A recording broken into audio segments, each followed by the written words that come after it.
This is He Knows His Sport, bringing you that heat and that fire. Look at that, man. A lot of people are hot. You know what they hot about? They hot about the fact that Ugas got robbed. I'm telling you, there needs to be an uproar in boxing about this, man.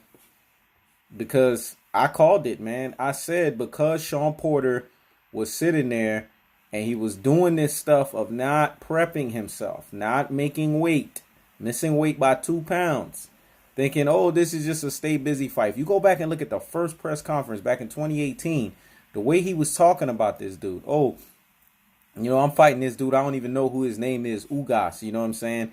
I mean, obviously from there, he was not taking that fighter seriously. And whatever different style that he tried to implement, it didn't work for him. You're not a slick boxer, man. What you do best is pressure people. Stick to what you do best, At this stage in fighting, that's what you're going to have to do, especially for a fight of that magnitude. Do we want you to work on some aspects of your boxing fundamentals so that you can be a better boxer? Yes. We don't want you sitting there and being Shawn Constipated Porter and constipating all over the place, not knowing if you want to take a dump or not. You know what I'm saying? Because you don't know how to let your hands go when you suffocate an opponent. You get in close quarters and you just constipate all over the place. You don't know what to throw. It looks good with the judges because it looks like you're smothering them. You're, quote unquote, cutting the ring off. But if you're not letting your hands go and you're not throwing anything of substance, then how beneficial is it really? I mean, that's something to think about.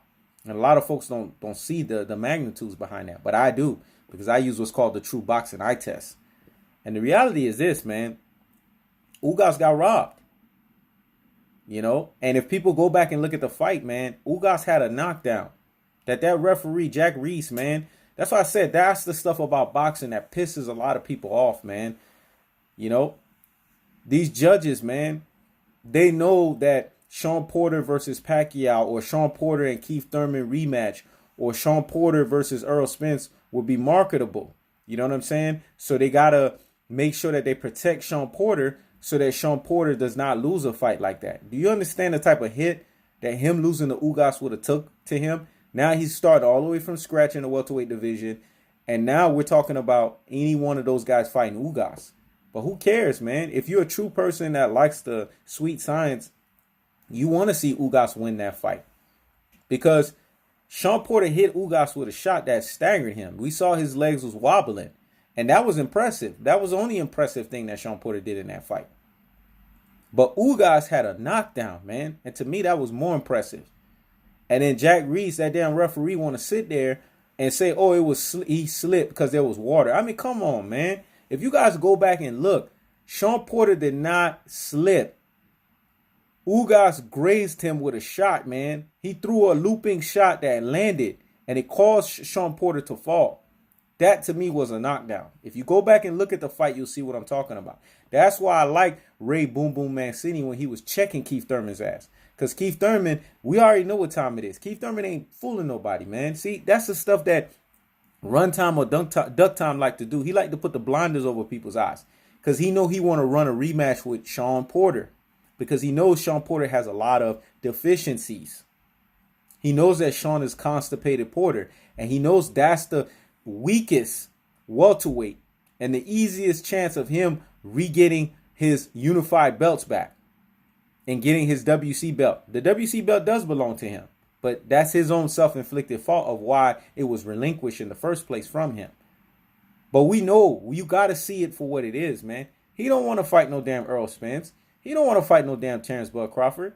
He wants to fight Shawn Porter again. He wants to have another rematch with him so he can take that belt away from him. And that's why he was arguing in favor of Shawn Porter didn't get knocked down. But Ray Boom Boom Mancini, come on, this is a guy that killed a dude in the ring. I'm going to say that again. Y'all not understanding the magnitudes of what I just said. Ray Boom Boom Mancini is a dude that killed a dude in the ring. So he would know a thing or two about if a guy falls. I'm just saying. He saw exactly what I saw because he used the true boxing eye test. And he saw that and he shut down, he ethered and he murked Keith Thurman, put his ass in his place. And Keith Thurman couldn't run that bullshit. Oh, you know what I'm saying? You don't know nothing about boxing because you ain't been in the square circle. No, he couldn't have run that with Ray Boom Boom Mancini because he know what time it was.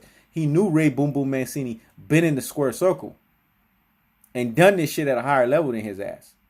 So he couldn't run that bullshit on him. He had no choice but to say, oh, Ray, you know, you don't know what you saw. It was water. Da da da. Shut the fuck up, man. You want a rematch with Shawn Porter. See, you got to expose this stuff for what it is, man. You got to call this thing out. And shout outs to my boy Woodstars TV for being the first one to say that. And I'm just kind of regurgitating a lot of what he said. But it's the truth. And it's the truth because you got to give credit where credit's due. Woodstar TV said this shit and I had to regurgitate it because when I was watching his video last night, he was saying this shit. I was like, man, that shit is epic, but it's true. So I had to regurgitate that shit. Because that's the thing with me. I don't sit here and just say things, especially if it didn't come from me originally. I like to give credit to the author of who said it. That's just how I roll. I don't know if it's the 80s baby in me. It is what it is, man. That's how I roll out here, man. You got to give props and credit where it due. Just like I want my damn credit. And you better give me my damn credit when credit is due for me. I'm going to give you your credit when credit is due for you. That's how I roll out here, man. Just ask somebody to know me personally and they know how I am with that credit business. I'm very serious with that. Because it's a moral and an ethical thing. You know what I'm saying? And it just shows your moral turpitude when you do things like that. So shout outs to Woodstar TV for saying that. And I'm just regurgitating it. But the fact, it is true, man. I mean, come on. I did say that there was a knockdown because I saw that in the first in their fight. You know what I'm saying? And I mean, if you really go back in the tail of the tape, you can see that. There should be a rematch. There should be an uproar. Shawn Porter shouldn't even be fighting nobody else. He should be rematching immediately Yordenis Ugas, man. Because Yordenis Ugas needs to have a second chance. Now, mind you, he's been waiting for this opportunity, what was it, 7 to 9 years? Either one of those times. He should have done a whole lot more than what he did. And he had the superior boxing skills. So I don't understand why he didn't fucking let his hands go to show that he was the superior man. But that's neither here nor there. The point that I'm trying to make is, come on, man. Every time, now here's why I give Yordenis Ugas flack. Every time Shawn Porter was coming in, you should have countered his ass each and every single time. That's what Kell Brook did. That's why Kell Brook won definitively. Kell Brook countered his ass each and every single time. Made him look bad. That's what you should have done. But Yordenis, to me, Ugas still won the fight because go look at the end of the fight. Look at Shawn Porter's face and look at Yordenis Ugas' face. Yordenis Ugas was bleeding right here. And I think he had maybe just a little something right there. But the point that I'm trying to make is look at Shawn Porter. Look at the welts on the fucking eye, man. Them shits was big. So you mean to tell me Yordenis Ugas' fist wasn't landing in those areas? Come on, man. And Yordenis Ugas had the knockdown in the championship rounds of that fight. So to me, that's a bullshit call that Shawn Porter won by split decision. I would have been okay if it would have been a fucking draw. I would have been okay with that. To be honest with you, I would have been okay with that. But to me, I felt that Yordenis did a little bit more than Shawn Porter, and it should have been a freaking upset. The split decision should have went in his favor. And whichever judge that gave Yordenis Ugas the more points on his scorecard, that was a person that was watching that fight for what it truly was. Everybody else was seeing some bullshit. I'm going to just say that straight up. The other guy that had his unofficial scorecard, he was seeing the shit for what it was. He had Yordenis winning by 1 round. And I agree with him on that. Even Floyd Mayweather Sr. was like, boo! Right when Shawn Porter walked past. Because he saw it too. And people can't knock Floyd Mayweather Sr. He knows. He has a boxing eye test. Of a super true boxing eye test. And he could see what a lot of people, not me, not a lot of other people out here can see in the square circle. He can see it way better than us. So what, we going to discredit that man? We're going to chalk it up to he's older, he sounds punch drunk? Because I ain't going to lie, he does. But he still got a lot of his faculties about him. And he still was able to see what I saw. You guys got robbed, man. Shawn Porter looked like shit, man. And we need to sit there and raise the roof with this shit, man, and call for a fucking rematch. Because that ain't right. And sometimes you got to call a spade a spade. in these types of situations, and you gotta call an uproar and call shit when you see shit ain't right. This is Henos' Sport. Checking out.